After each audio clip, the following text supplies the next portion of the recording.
안녕하세요.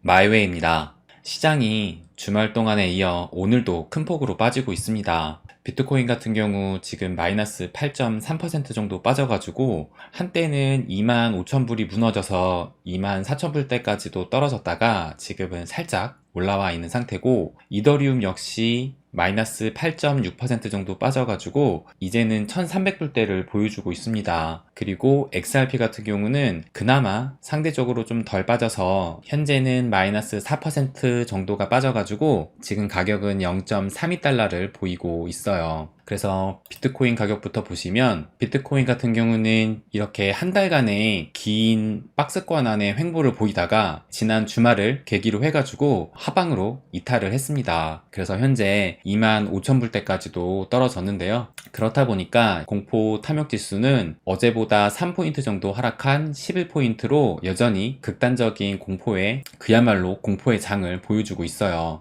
그래서 지금 지난 금요일에도 나스닥이 마이너스 3%, 그 다음에 다우존스도 마이너스 2.7%의 큰 하락을 좀 보였고, 그 여파에 따라서 우리나라 증시 역시도 현재 마이너스 2.8%의 큰 하락을 보이면서 이제 2500선마저 위협을 받고 있는 상황입니다. 그래서 이렇게 증시뿐만 아니라 이 암호화폐 시장도 크게 지금 빠진 이유가 바로 지난 금요일에 발표한 소비자 물가지수 때문이에요. 물론 지금 이더리움 이슈도 있는데 그거는 뒤에 다시 한번 또 말씀을 드릴게요. 지난주 금요일날 CPI를 발표를 했는데, 제가 지난 방송에서 예측치가 8.3%인데 지금까지 예측치보다 더 낮게 나온 적이 없어서 좀 불안하다라고 말씀을 드렸는데, 역시 아니나 다를까 발표는 8.6%에 지난 3월의 발표치까지 넘어서는 이런 지수가 발표가 됐어요. 그래서 이렇게 그래프 보시는 것처럼 지난 발표를 넘어서서 현재 이렇게 다시 한번 최고점을 찍었습니다.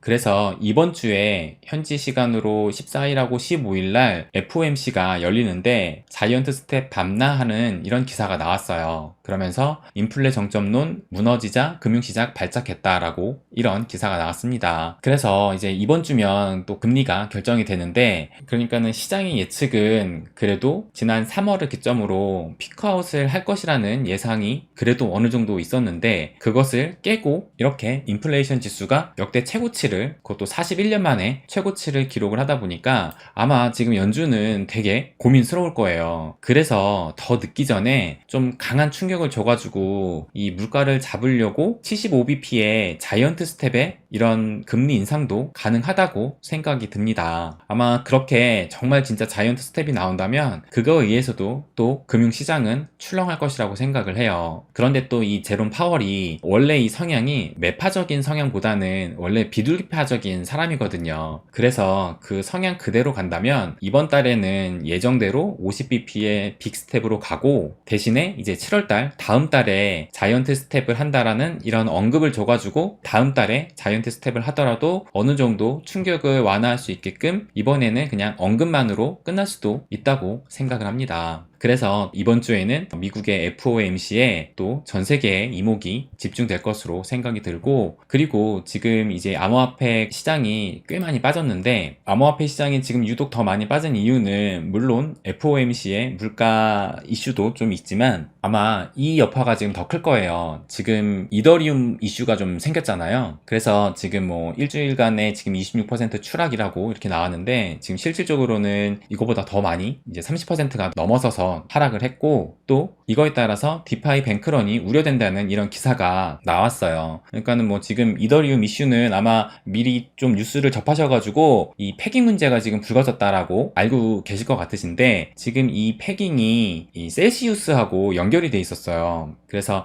암호화폐 대출 플랫폼 셀시우스와 관련이 있다라고 이렇게 나왔는데, 근데 조금 전에 결국에는 이 셀시우스가 출금을 중단을 했습니다. 이게 조금 전에 이제 나온 소식인데요. 이 셀시우스가 출금 중단, 사실상 뱅크런, 거래 디파이 플랫폼에 타격 우려 해가지고 이렇게 조금 전에 이제 발표를 했어요. 그러다 보니까 비트코인이 급락을 해서 지금 25,000불 아래까지도 떨어졌다가 그래도 지금 조금 다시 반등했는데 뭐 여전히 불안한 상황이긴 합니다. 그러니까 정말 지난달에는 이제 루나 사태로 이 암호화폐 시장에 불안감을 줬는데, 이번에는 지금 이 이더리움으로 인한, 그것도 이더리움 같은 경우는 시총 2위의 알트들의 대장이잖아요. 근데 이 이더리움 이슈가 이더리움의 본질적인 문제는 아니지만, 근데 그거를 활용한 디파이를 통해서 지금 이런 이슈가 생긴 거거든요. 그래서 지금 이 이슈는 여기에서 좀 어느 정도 마무리가 돼야지, 이거보다 더 큰 사태가 벌어진다면 진짜 더 큰 폭락을 불러올 수도 있다고 생각을 합니다. 그래서 정말 이 사태는 좀 여기에서 어느 정도 마무리가 돼야지 그나마 괜찮지 않을까라는 생각까지 들어요. 근데 또 이 암호화폐 시장뿐만 아니라 지금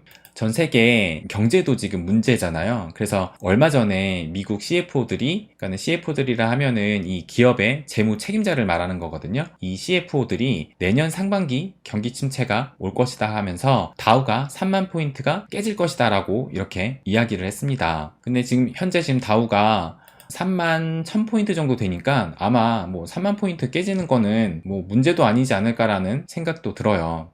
그래서 이렇게 미국에서 기업을 하는 이런 재무 책임자들이 내년 상반기에 경기 침체를 예상을 했고, 그리고 또 미국의 전 재무장관이 물가의 빠른 하락 가능성은 없어서 1에서 2년 내로 경기 침체 위험이 있다라고 이렇게 얘기를 했다고 해요. 그러니까 지금이 바닥이 아니라 앞으로 경기 침체가 또 우려됨에 따라서 여기서 더 큰 자산 시장의 하락이 있을 수도 있는 이런 우려가 나오고 있어요. 그러면 우리는 얼마나 더 빠질까, 이게 또 궁금하잖아요. 특히 이 암호화폐 시장이 비트코인 중심으로 흘러가기 때문에 비트코인의 가격이 어디까지 빠질까가 되게 또 중요한 이슈예요.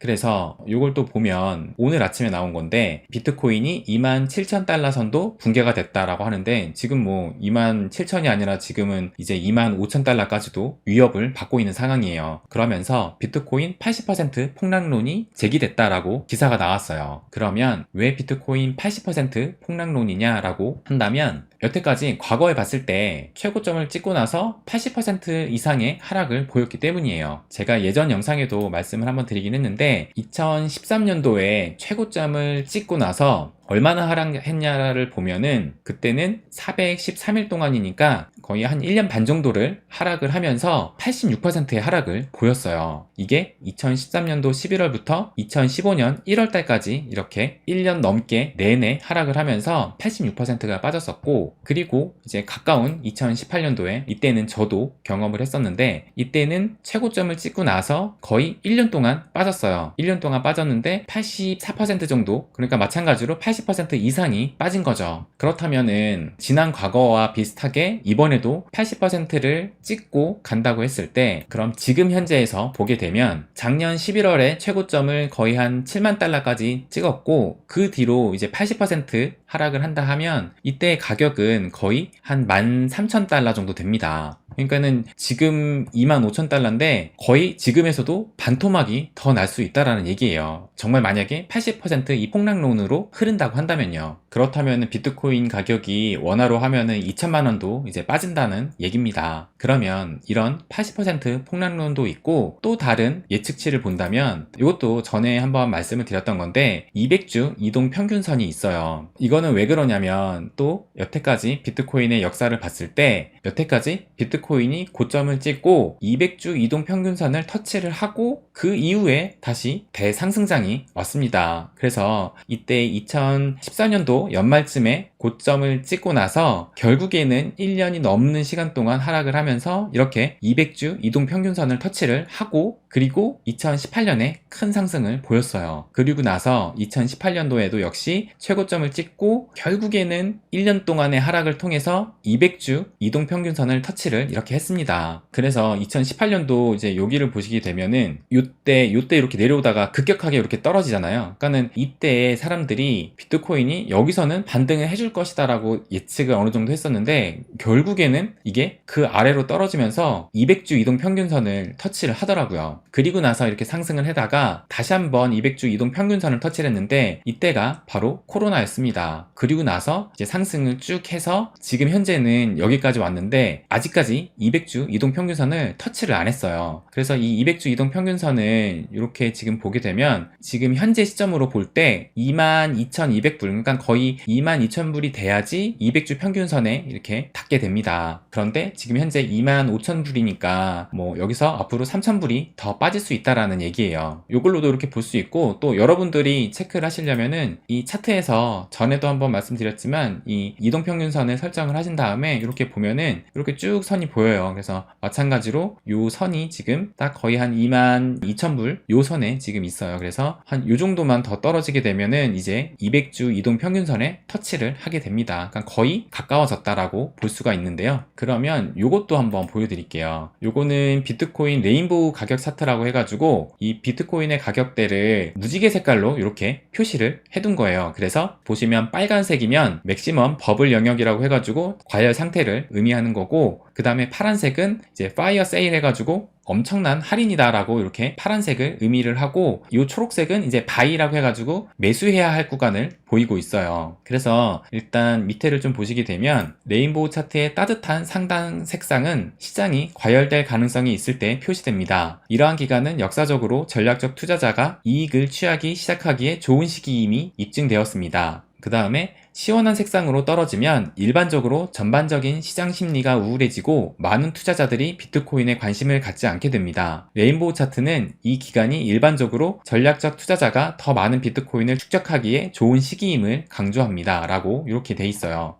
그래서 지금 이제 현재를 보게 되면 이 하단에 있는 파란색이 이제 엄청난 세일 구간이라고 말씀드렸잖아요. 그래서 보시게 되면은 이제 이 코로나 때 이렇게 터치를 했었고, 그 다음에 마찬가지로 이 200주 이동 평균선을 닿았을 그 무렵에 이렇게 이런 엄청난 세일 구간에 있다라고 이렇게 보여지고 있어요. 그런데 현재는 요 바닥이 아니라 현재는 이 세 번째 구간입니다. 그러니까 아직 이 바이인 두 번째인 영역에도 아직 도달하지가 않았다라는 얘기예요. 그렇기 때문에 정말 과거처럼 이렇게 이런 하단까지 본다면 앞으로도 더 떨어질 수 있다라는 것을 볼 수가 있어요. 그런데 또 다른 점이 뭐냐면, 과거에는 이렇게 엄청난 버블일 이 빨간색인 시점을 이때는 아예 초과해서 넘어가기도 했는데 2018년에는 여기에 딱 들어갔었거든요. 그런데 작년 같은 경우는 이 영역에는 도달하지 않았어요. 그렇기 때문에 버블 영역이 도달하지 않았는데 이번에 이렇게 이 파란 색깔 하단 부분까지 도달할까 하는 이런 또 의구심이 들 수도 있겠죠. 어쨌든 중요한 것은 지금 여러 지표나 이런 예상들이 상승의 관점보다는 하락의 관점이 더 많다라는 얘기입니다. 그래서 정말 지금도 힘든데 앞으로 전망이 더 우울하다고 하니까 이것 때문에 더 불안하고 공포스럽고 할 텐데요. 그나마 좀 긍정적인 기사를 보여드리면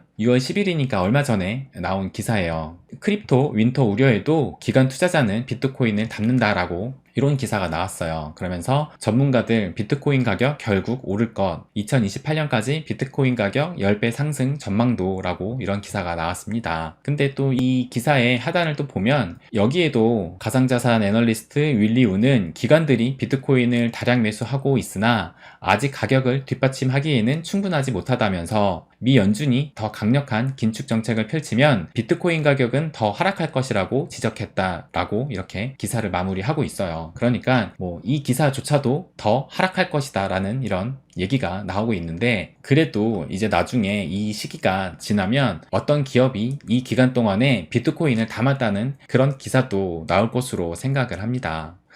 참 많이 어렵고 좀 힘든 구간인데요. 지금 이제 도망가고 싶어도 너무 손실이 커가지고 도망가지도 못하는 사람이 더 많을 것으로 생각을 합니다. 그러니까 특히 작년이나 재작년쯤에 들어와서 어떻게 보면 이제 큰 하락을 겪지 않고 이제 상승을 어느 정도 보다가 갑작스런 이런 공포장이 오면서 지금 손실이 꽤 커서 손절도 하기에 좀 힘든 그런 구간에 있는 분들이 꽤 많을 것으로 생각을 해요. 그러면 저는 이제 2017년부터 이 시장에 들어왔기 때문에 어떻게 보면은 이 2018년도, 2019년도 그 긴 하락장을 이제 경험을 해봤잖아요. 그럼 제가 그 기간을 어떻게 버텼는지를 말씀을 한번 드릴게요. 저는 그 기간 동안에 어떻게 했냐면 그냥 관심을 끄고 보지를 않았습니다. 업비트 어플을 뭐 지우지는 않았는데 이게 자주 보지 않았어요. 뭐 봐봤자 마이너스가 이제 크게 나 있고 마음만 아프니까 그냥 보질 않았습니다. 그리고 설령 이 돈 다 날린다고 해도 내 삶이 망하진 않으니까 내 일 열심히 하다 보면 또 기회 오겠지 하고 그냥 버텼어요. 그러니까 지금은 내 자신을 내가 지키는 수밖에 없습니다. 그래서 심란하신 분들은 어플도 보지 마시고, 그리고 이 유튜브도 뭐 제 영상 안 봐도 좋으니까 너무 심란하신 분들은 차라리 잊고 지내시는 게 좋을 것 같아요. 그래서 지금 많은 전망들이 뭐 1년 안에 뭐 2년 안에 경기 침체가 올 것이다 라고 이런 전망들이 많잖아요. 그렇다면 나는 3년에서 5년 버틴다는 생각으로 그렇게 내 자신을 다스려야 될 때라고 생각을 합니다. 정말 지금 같은 장은 뭐 조금의 호재도 보이지 않고 악재들만 가득한 장이라고 보여져요. 그래서 많은 분들이 힘들 것이라고 생각을 합니다. 결국에는 내 자신은 내가 챙겨야 됩니다. 이럴 때일수록 또 가족한테 의지하면서 이 어려움을 슬기롭게 대처하셨으면 합니다. 네, 그럼 오늘은 여기까지 하겠습니다. 항상 제 이야기 끝까지 들어주셔서 감사드립니다. 부자가 되는 길, 마이웨이.